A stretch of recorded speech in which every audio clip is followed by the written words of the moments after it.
isu yang lagi hangat ini katanya ASN dilibatkan. Nah, ada yang memperkenalkan istilah namanya parcok, partai coklat. Nggak bisa dibuktikan itu. Yang gitu-gituan memang nggak bisa dibuktikan secara material. Tapi kita semua paham, kita semua dengar cerita. Nggak akan bisa dibuktikan secara material. Sama dengan politik uang. Politik uang kata para politisi main di mana-mana. Tapi berapa laporan Bawaslu yang menyebut ada praktek politik uang? Sedikit sekali. Kalau ditanya nih caleg-caleg, mantan caleg-caleg yang berhasil, caleg yang gagal, selalu akan mengatakan main kok, main. Oh jangankan begitu, kan mereka udah ngaku mahal ini Rai, mahal ya kan, pilkada mahal, artinya laporannya cuma 2M 3M ke KPU, artinya ada biaya yang di luar itu yang mereka keluarkan. Lalu ditanya di mana politik uangnya, ya kita nggak tahu karena Bawaslu sendiri nggak dapat, apalagi kita. Agar kita optimis melihat masa depan, kalau sekarang ini belum kayak nyari ya, memang suram gitu ya.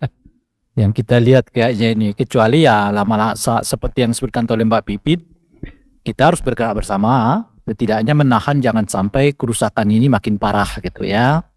Udah dijebol semua nih, apalagi yang nggak dijebol ya, gitu. Terus lembaga kepresidenan jebol, DPR jebol ya kan, MK jebol, MA jebol, KPK jebol, kepolisian jebol ya kan.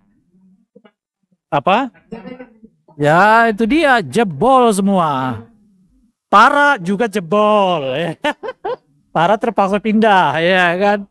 Jebol dalam bentuk yang lain, ya. Menepi, ya kan. Jebol semua. Elemen civil society, jebol. Ada kawan yang mahasiswanya radikal banget, baca buku kiri semua, ya kan. Oh, tak. Sekarang kerjanya sama yang ia dulu lawan gitu loh kira-kira tuh. Jadi jebol semua nih. Apalagi yang nggak jebol ya kan. Akademisi juga begitu ya kan. Politisi nyari gelar akademik, akademisi nyari gelar politik. Nah, itu bola balik kita. Ya kan, udah jadi menteri 2 kali. Ya mimpinya malah jadi doktor ya kan. Ada doktor udah hebat bagus di kampus, mimpinya jadi menteri. Kan bola balik kita ini ya kan. Jebol semua, jebol. Ya kan, hampir nggak ada yang nggak jebol. Semuanya berdasarkan pada ada aturan, nggak ada aturan nggak. Itu tadi sebut oleh Mbak Fitri ya kan. Kalau ada ketua partai ya kan, boleh kok melanggar asal nggak ketahuan. Ada juga apa ketua partai, boleh kok melanggar asal nggak ketahuan. Jadi boleh ada aturannya dan aturannya boleh dilanggar selama nggak ketahuan. Yang dihukum itu kan yang ketahuan. Kalau nggak ketahuan ya boleh-boleh aja gitu ya kira-kira. Nah ada begitu. Ada juga sekarang kita melihat ya kan, kita tunduk pada aturan. Tapi kalau aturan itu tidak sesuai keinginan kita ubah aturannya. Aturannya 40 tahun nggak sesuai dengan keinginan kita, ubah melalui Mahkamah Konstitusi ya kan. Lalu 40 tahun bersyarat ya, selamat belum pernah atau menjabat sebagai jabatan di eksekutif. Tapi kalau udah pernah, usia 40 tahun itu nggak berlaku. Nah kira-kira begitu. Sama Omnibus Law kan, kita tunduk pada aturan, tapi ada aturannya begitu banyak, ya kita ubah sesuai dengan keinginan kita. Nah itu syarat pencalonan kepala daerah, usianya minimal 30 tahun, nggak sesuai dengan keinginan, ubah lagi. 30 tahun dihitung sejak pelantikan, bukan sejak pendaftaran. Nah gitulah sekarang. Nah kita udah menyebut pejabat negara nggak boleh kampanye. Ya kan kalau hari Minggu boleh. Jadi semua tunduk pada aturan. Tapi kalau aturannya membuat kita nggak suka, aturannya diubah. Bukannya kita yang tunduk, gitu ya. Aturannya diubah, jebol semua ini kan. Tadi kenapa? Nah, ya begitulah di negeri Konoha ya kan. Katanya tadi menarik juga tuh ya, hari Minggu presiden libur ya kan, cuti ya kan. Berarti setiap hari Minggu di Republik ini kita sedang tidak memiliki presiden. Ingat itu ya. Karena presidennya lagi libur. Hitung aja 5 tahun kali 4 dalam sebulan. Jadi 4 kali 12 berapa tuh? 48 minggu. Itu setahun. 48 kali 5. Nah jadi 48 kali 5 berapa? 5 kali 8 20, 5 kali 40. 4 kali 5 200 sekian. Ada 200 sekian presiden kita itu libur. Ya, 200 hari sekian. presiden kita itu libur itu.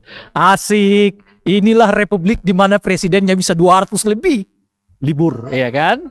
Itu kalau dikumpulkan berarti 3 bulan, ya kan? Lebih dari 3 bulan toh. 6 bulan berarti kalau 200-an, ya kan? Ya kan? Itu kan sama dengan 200 hari sama dengan 6 bulan.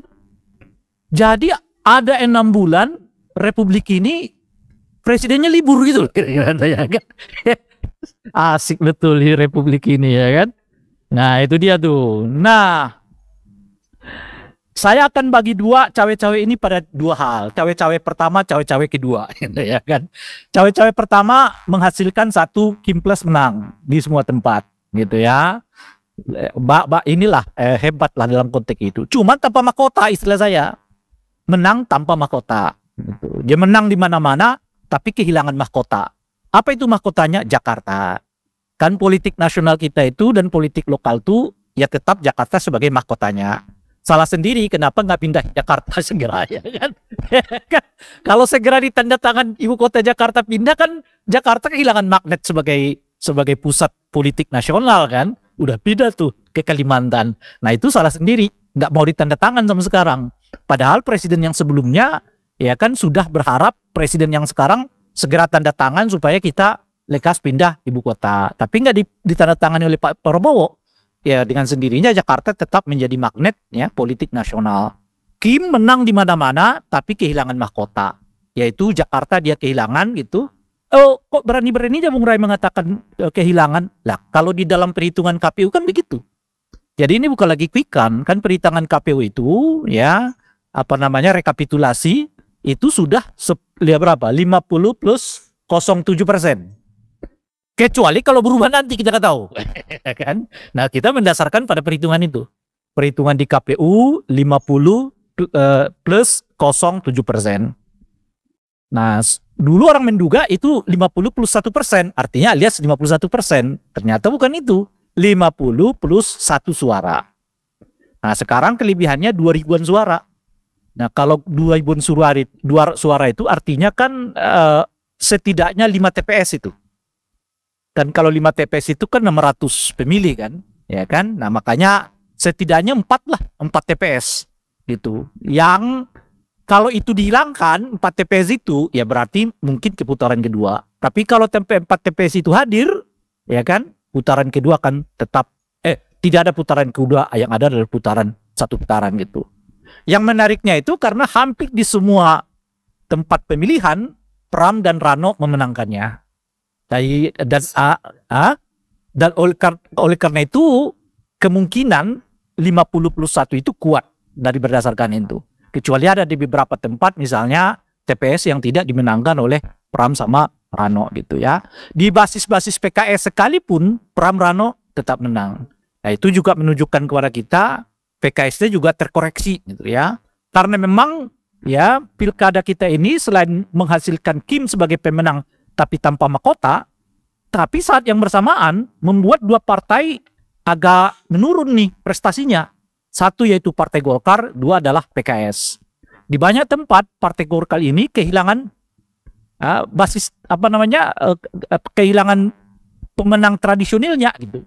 Jawa Barat udah jelas lah ya kan, kehilangan benar. Banten kehilangannya. Beberapa kota di Jawa Barat juga kehilangan. Yang umumnya menjadi basis Golkar sekarang dikuasai oleh partai yang lain. Di Riau juga kehilangan. Sumatera Selatan, kita tahu Sumatera Selatan itu ya kan setidaknya dulu pernah bahkan 2 periode dipimpin oleh kader Golkar, juga sekarang kehilangan, dipimpin oleh partai yang lain. Di Sumut dipimpin Gerindra meskipun wakilnya adalah dari partai Golkar gitu. Di Kalimantan beberapa tempat juga kehilangan.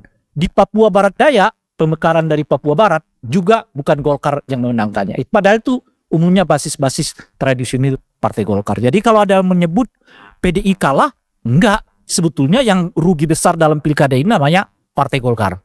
Dan sedilah Partai Golkar itu namanya PKS gitu. PKS bahkan di Depok yang secara tradisional mereka kuasai kehilangan kehilangan kali ini ya. Warga Depok kayaknya mendapat nuansa baru nih.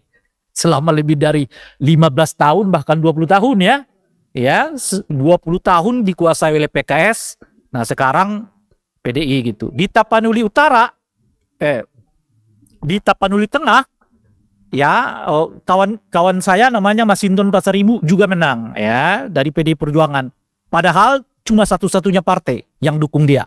Ya, PDI Perjuangan itu gitu. Melawan awalnya kotak kosong, tapi karena KPU memberi kesempatan kedua untuk pencalonan, Masinton masuk, lalu dia bertarung dengan paslon yang sudah terlebih dahulu mendaftar, dan itu didukung oleh lebih dari 12 partai politik atau 12 partai politik, saya lupa persisnya itu. Jadi kalau dilihat dari peta itu sebetulnya ya Kim Plus menang tapi tanpa mahkota, yang plusnya adalah Gerindra, yang tidak plusnya Golkar kehilangan, PKS kehilangan gitu. Kehilangan di banyak tempat gitu ya. Nah, yang ketiga menurut saya kesimpulannya itu adalah melihat peta ini, pada umumnya PDI Perjuangan kembali menarik basis masanya yang hilang. Di Jakarta, ya dia mengalahkan PKS dengan telak. Kan kira-kira begitu tuh ya. Artinya PDI-nya solid, PKS-nya tercerai-berai gitu ya. Lalu kalau di Jawa Tengah, dia memang kehilangan suara, nggak menang, tapi ingat dia naik suara loh dari capres 36 sekarang menjadi 41% dengan hanya satu partai politik di Jawa Tengah itu gitu. Jadi aliasnya apa gitu? Aliasnya sekarang PDI mulai mengkonsolidasi diri, plus saat yang bersamaan mulai menjadi simbol dari oposisi terhadap pemerintahan Pak Prabowo. Nah, pertanyaannya apakah PDI akan mengambil posisinya atau tidak, kita lihat ke depan. Sebab kalau sekarang ini mulai orang memberi semacam harapan kepada PDI Perjuangan agar mereka berdiri menjadi oposisi terhadap Pak Prabowo gitu kira-kira itu. Nah, apakah itu akan dilanjutkan atau tidak? Ya kita tunggu langkah-langkah berikutnya dari PDI Perjuangan. Apakah mereka akan melakukannya atau tidak gitu.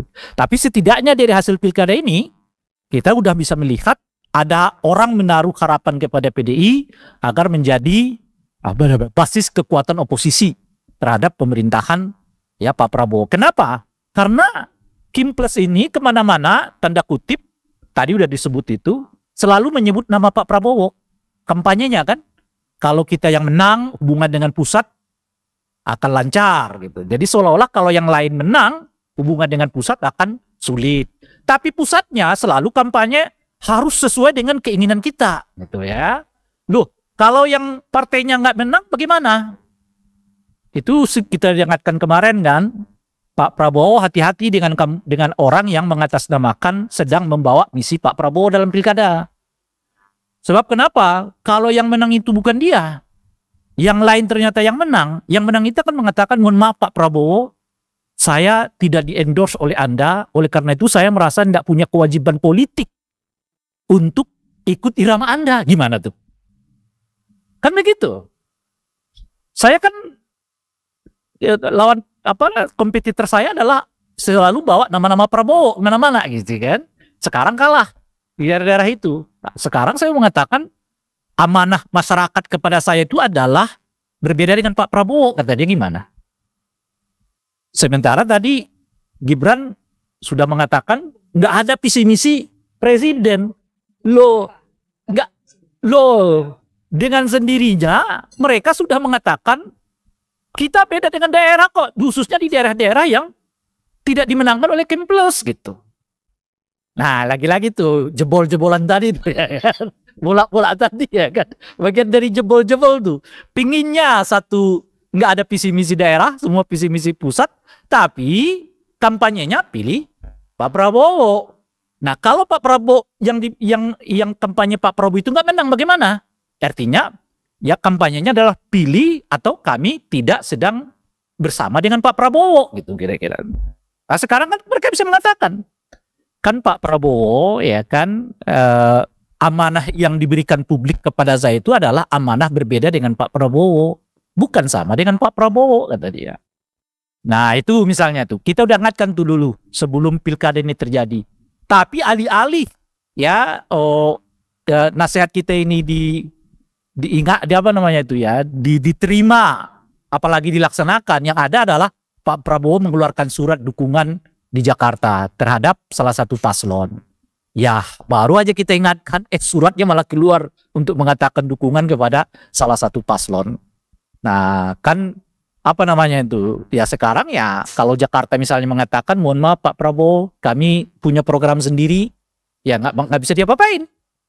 Iya kan? Kami ada agenda sendiri kok. Kalau Pak Prabowo makan siang gratis, kami sarapan gratis ya.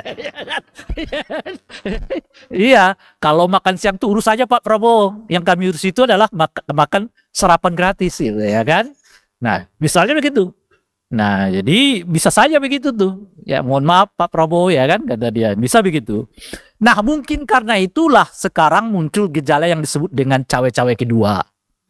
Nah, apa itu cawe-cawe kedua? Itu tadi memperdebatkan hasil Pilkada Jakarta. Jakarta ini sebagian kelompok mengatakan 2 putaran, sebagian mengatakan 1 putaran. Di quick count ya tentu berkisar antara 50, 49, ya ada margin error, bisa 49, bisa 51. Tapi kalau kita lihat di jaga suara dan kita lihat di data KPU, semua menunjukkan ke angka 50 plus 0,7%. Nah, cuma itu tadi Pak, kan saya udah buat di atas tadi kan. Semua kita tunduk pada aturan. Aturan yang sesuai dengan keinginan kita. Kalau aturannya nggak sesuai dengan tujuan kita, aturannya diubah. Ya, kan kira-kira gitu. Nah, apakah situasi itu akan terjadi di Jakarta? Kita lihat. Ya kan? Boleh jadi mungkin tiba-tiba di TPS begini begono, kita nggak tahu. Nah, ini yang kita tunggu. Cuman kalau kita berdasarkan pada perhitungan KPU, berdasarkan pada perhitungan jaga suara, yang juga menghitung secara apa namanya apa istilahnya itu digital itu ya itu menunjukkan angka Sirekap 50 plus 0,7% gitu. Tapi itu yang saya sebut tadi boleh juga itu ya kan tidak begitu adanya. Nah kan sekarang mulai kita dengar ya apa namanya 2 putaran dan sebagainya gitu. Tapi sambil terus berkhutbah. Khutbahnya apa? Yang kalah legowo, ya kan? Khutbahnya yang kalah legowo, kecuali di Jakarta, ya kan? Di Jakarta nggak berlaku istilah kalah legowo, ya kan? Nah gitu ya. Kemarin Pak Jokowi apa namanya itu ditanya wartawan kan, dengan saya waktu di Medan atau di mana tuh, gimana Pak pendapatnya soal apa namanya Pilkada Jawa Tengah atau apa? Ya sudah. Nanti yang kalah ikut lagi pilkada berikutnya, ya. Kata Pak Jokowi. Apakah itu berlaku di Jakarta? Wallahu a'lam bishawab. Ya kan? Kalau misalnya Pak Jokowi, gimana itu Jakarta? Ya mungkin Pak Jokowi mengatakan ke Pak ya udahlah Pak Ridwan Kamil 5 tahun lagi ikut lagi terlibat ya kan. Nah, apakah istilah itu berlaku di Jakarta kita nggak tahu. Nah makanya kita tunggu saja seperti apa akan peristiwanya gitu ya. Nah yang menariknya dari Pilkada 2024 ini yang oleh tadi Bung Jerry disebut apa namanya itu terburuk dalam pilkada sepanjang sejarah gitu ya. Karena penyakit pemilu dan pilkada kita itu nggak terobati, yang ada adalah muncul penyakit baru gitu. Politik uang nggak terobati, alih-alih terobati malah sekarang makin biasa. Ya kan? Semua orang mengatakan pilkada ini mahal. Pileg mahal, pilpres mahal, tapi laporan dana kampanyenya paling 2 miliar. Di mana mahalnya? Udah kan cek tuh laporan dana kampanyenya itu. Nggak ada yang jujur menurut saya tuh. Tapi teriaknya mahal, mahal, mahal. Mahalnya di mana? Pengeluaran Anda cuma 2M kok, 3M kok. Dari mana? Dari laporan Anda ke KPU berdasarkan dana kampanye. Di mana mahalnya? Nah sehingga tadi muncul ya kan, nanti ke depan pilkada ini nggak usah lagi dipilih oleh rakyat, tapi oleh DPRD. Kenapa? Pertama karena mahal, itu kira-kira ya kan. Kedua karena banyak kecurangan, ya kan, dan sebagainya. Lah di mahalnya di mana? Habisnya cuma 2M, 3M. Jangan-jangan kalau di DPRD lebih mahal lagi, lebih dari 3M, 4M dong. Iya. Habisnya cuma yang faktual itu laporan Anda ke KPU. Anda melaporkannya 3 miliar, 4 miliar kan. Gitu. Nah, kita berdasarkan itu. Kalau 3 miliar, 4 miliar sih nggak mahal. Ya itu makanya gitu. Nah, yang kedua, banyak kecurangan. Loh, banyak kecurangan itu karena setiap kecurangannya mau diselesaikan, Anda mengatakan, saya dizalimi, ya repot. Saya dibohongi, saya begini, begitu, dan sebagainya. Ya repot. Nah, lalu kembali ke DPRD. Pertanyaan saya sih sederhananya untuk DPRD. Emang kita percaya pada anggota DPRD akan membawa aspirasi kita?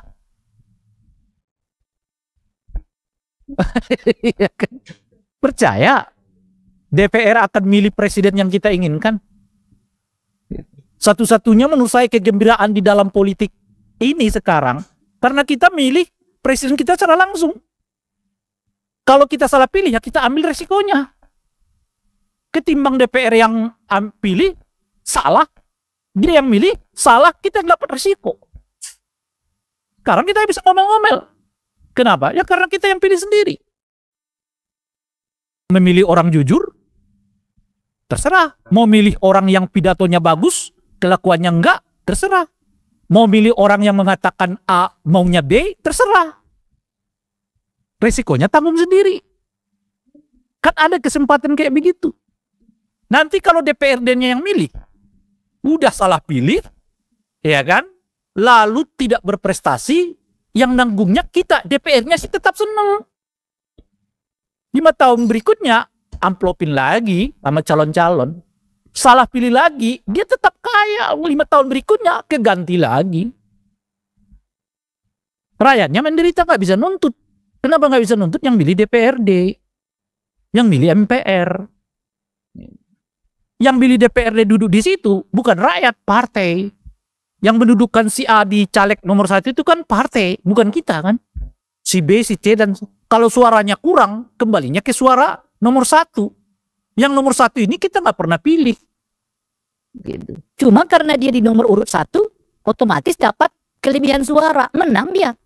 Padahal yang paling banyak suara, nomor 5, nomor 6. Cuma nggak mencapai bilangan pembagi. Akhirnya suara dilempar ke nomor 1. Kan rugi berlipat-lipat. Nah cuman setiap ada kealpaan yang dilakukan oleh para politisi, yang disalahkan selalu kita. Jadi politik uang, rakyatnya sih minta-minta duit. Nah kan kalau dibalik, kenapa lo kasih duit? Kan, gitu kan. Itu tadi misalnya kalau kita sebut apa, banyak pelanggaran. Ya kenapa Anda curang? Uang kita lihat tuh di Pilkada 2024 ini, dari awal keinginan curangnya tinggi kok. Gitu. Udah masang sini, masang situ, dan seterusnya. Gitu. Udah ke laut ketahuan juga saya dari awal, Anda sebetulnya sedang nggak ingin ini kok kompetisi gitu. Nggak berani kompetisi, tapi mau penjabatan. Apa buktinya nggak berani kompetisi? Borong partai. Borong partai itu kan artinya nggak berani kompetisi. Dengan asumsi kalau dia borong partai, menang mudah. Karena cuma 1-2 partai di sana. Udah bisa dikalahkan lah. Muncul kotak kosong. Nah itu calon-calon yang melawan kotak kosong, menandakan kepada kita, memang mereka tidak sedang ingin berkompetisi. Sehingga nggak dibuka ruang bagi kemungkinan dia punya kompetitor gitu. Artinya apa? Dari awal, banyak politisi kita ini bukan berpikir gimana kompetisi, berpikir gimana menang. Nah, kalau berpikir gimana menang, ya segala cara dilakukan. Boronglah partai, kasihlah duit, ya kan. Yang begitu aja terjadi bagi rakyat, apalagi di DPRD, makin enak mereka. Kalau sekarang kan setidaknya di Pangkal Pinang kalah, ya kan. Lalu di Bangka kalah, kan? Kalau kita berkasus dari Masinton itu begitu. Di Jakarta kan juga begitu kan. Sebelum ada putusan Mahkamah Konstitusi itu. Udah menang tuh 60%. Lawannya independen. Ya jelas di mana-mana independen gak ada yang menang kok. Cuma satu dulu tuh, ya Ridwan Kamil ya, seingat saya tuh. Menang. Ada 2 lah di Bandung seingat saya. Tapi kan itu artinya berapa persen dari sekian jumlah yang mungkin terlibat sebagai calon.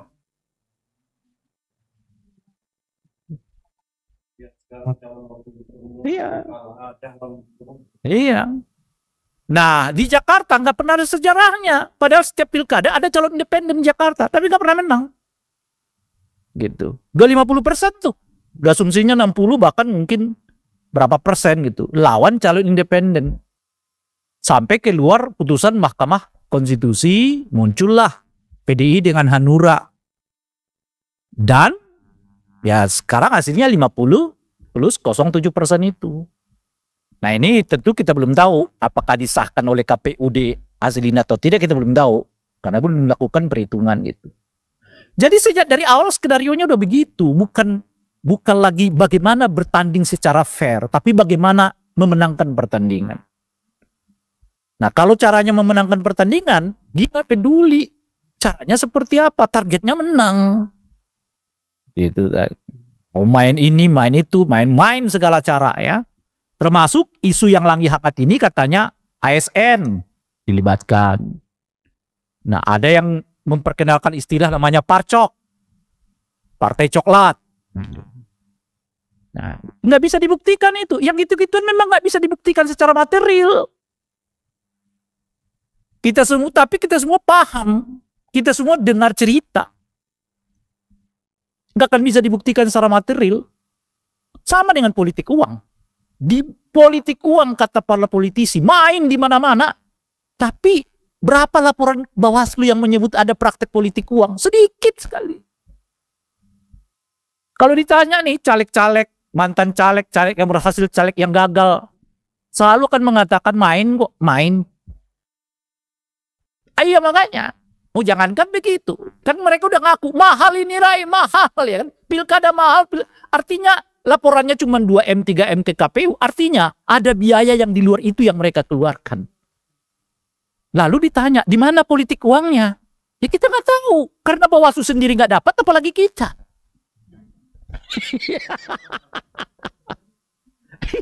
Tapi semua orang kita percaya politik uangnya terjadi. Ada di mana-mana. Itu sama seperti MK nggak bisa membuktikan ada bansos yang menguntungkan capres tertentu. Karena dia karena MK-nya mau melihat ada WA-nya nggak. Iya, WA yang mengatakan bahwa bansos ini tolong disebarkan sambil mengiklankan, mempromosikan paslon si Anu. Ya di mana-mana lo nggak bakal dapat. Atau tiba-tiba ada videonya penyebaran bansos. Tolong ya, ini bansos ini datang dari anu, tolong dipilih. Gitu. Di mana-mana nggak akan ada. Oleh berdasarkan itu, MK mengatakan nggak terbukti nih bahwa bansos itu menguntungkan paslon tertentu. Sampai kapanpun nggak akan bisa dibuktikan. Sama seperti parcok ini. Sampai kapanpun akan sulit dibuktikan bahwa ada aparat tertentu untuk. Tapi kan kita mendengar cerita, tiba-tiba kepala desa dipanggil. Lurah dipanggil, tokoh-tokoh dipanggil. Dalam kultur politik Indonesia, Anda dipanggil polisi itu psikologiknya udah beda. Gitu. Psikologinya itu udah beda. Nggak perlu polisi mengatakan, dukung itu ya. Lu udah tahu kemana arahnya. Gitu. Nah sekarang misalnya kita tanya Pak Polisi, dari sekian banyak yang kita dengar dipanggil kan ada laporan jurnalistiknya kayak menyebutkan kepala-kepala desa berdasarkan laporan jurnalistik itu kasusnya berapa yang sudah naik ke atas dan berapa yang belum. Nih, ini hari ini kita dengar MKD akan manggil anggota DPR besok ya untuk disidang di MKD karena dia menyebut keterlibatan aparat yang sebagainya. DPR-nya sendiri belum buktikan apakah benar aparat nggak terlibat atau tidak. Mereka udah panggil orang yang memberi pernyataan bahwa aparat terlibat di dalam pemilu dan pilkada kita. Mestinya itu laporan dari DPR yang dibahas oleh DPR, dibuktikan di persidangan-persidangan DPR. Bukan orangnya dipanggil. Anda menyebarkan hoak, misalnya begitu ya. Berdasarkan apa dia menyebarkan hoak? Karena belum pernah dibuktikan kok. Mekanisme pembuktiannya ya di DPR itu. Melalui Komisi 3. Itu. Dan apa? DPR menurut saya setidaknya memberi sumbangsi makin menakutkan bagi orang untuk bersuara. Anggota DPR aja bisa dipanggil, apalagi kita. Kan kira-kira begitu tuh. Anggota DPR loh yang dilindungi oleh undang-undang berbicara untuk berbicara. Ya. Itu bisa dipanggil meskipun dasarnya sidang etik karena ada dugaan hoax. Gimana bisa membuktikan bahwa pernyataan dia hoax itu? Karena DPR-nya sendiri nggak pernah membuktikan bahwa peristiwa itu terjadi atau tidak terjadi. Kan mestinya itu menjadi masukan bagi DPR. Lalu dipanggillah DPR itu di sidang, di rapat-rapat komisi, panggil polisinya, adu data di situ. Gitu. Tapi kalau udah main begitu-begituan, cepat. Ya. DPR kita ini manggil, gitu. Jadi ada adigium yang berkembang sekarang ini. Semua hal boleh dikritik di Republik ini, kecuali kepolisian Republik Indonesia gitu. Asal ada orang mengkritik polisi, udah ada pasal-pasalnya lah itu. ITE lah, hoax lah, inilah, itulah. Gitu. Nah ini menurut saya, jadi tindakan manggil ya DPR itu oleh MKD memperburuk, ya, menambah. Harus diingat loh ya. Makin banyak orang di Indonesia ini yang merasa makin takut untuk bersuara. Itu survei kan. Tindakan ini memperkuat itu. Dan memperkuat dugaan orang kepada Pak Prabowo. Pak Prabowo itu sebetulnya tidak sedang melindungi kebebasan berpendapat. Tapi kalau hoax bagaimana? Sudah Anda buktikan nggak? Dan nggak ada rapat di DPR itu untuk mempertanyakan itu.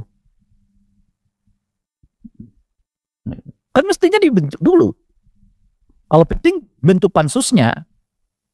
Dulu kan sudah buat keinginan untuk membentuk pansus. Saya salah satu yang mendukung. Sayangnya gagal. Dan sebagainya. Nah itu yang saya sebut tadi. Semua jebol Pak. Ya, semua jebol Bu.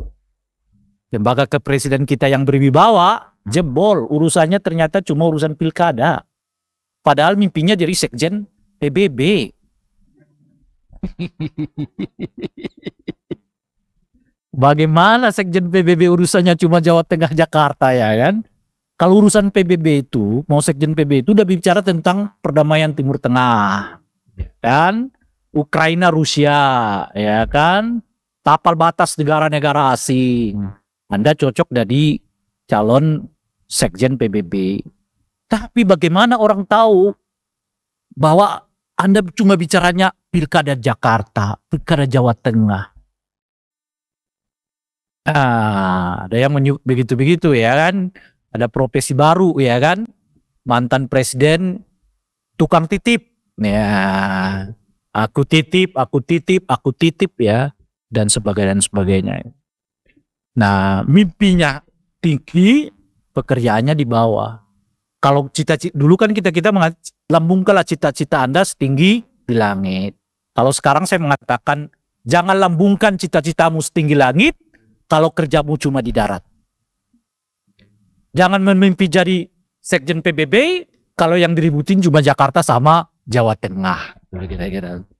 Itu kerja darat, bukan kerja langit, kira-kira gitu. Kalau Anda mau sekjen PBB, bicaralah dunia, bukan Jakarta maupun paling jauh adalah Sumatera Utara. Gitu ya. Bagaimana kita menyebut itu? Nah, itu kira-kira. Oleh karena itulah mari kita berdoa supaya hari-hari depan masa bangsa kita ini lebih baik, dan lebih baiknya adalah ya, para politisi kita menemukan kembali apa yang disebut dengan harga diri. Tapi bukan harga diri yang berhubungan dengan hal-hal yang remeh-temeh gitu ya. Harga diri yang berhubungan dengan saya malu kalau anak saya jadi bupati, wali kota, wakil presiden semata-mata hanya karena menjual nama saya. Gitu kira-kira tuh. Karena saya ini kan apa namanya? Tagline kita itu mandiri, mandiri, mandiri. Tapi politisi kita itu berangkatnya berdasarkan nama baik bapaknya, nama baik ibunya, nama baik pamannya. Gitu. Jadi sedang kita tidak mendidik bagaimana mentaliti mandiri itu berkembang di para politisi kita. Tapi jargonnya selalu bangsa yang mandiri. Bagaimana bangsa mandiri dengan mentalitas menggantung kepada nama-nama besar dari keluarga. Terima kasih.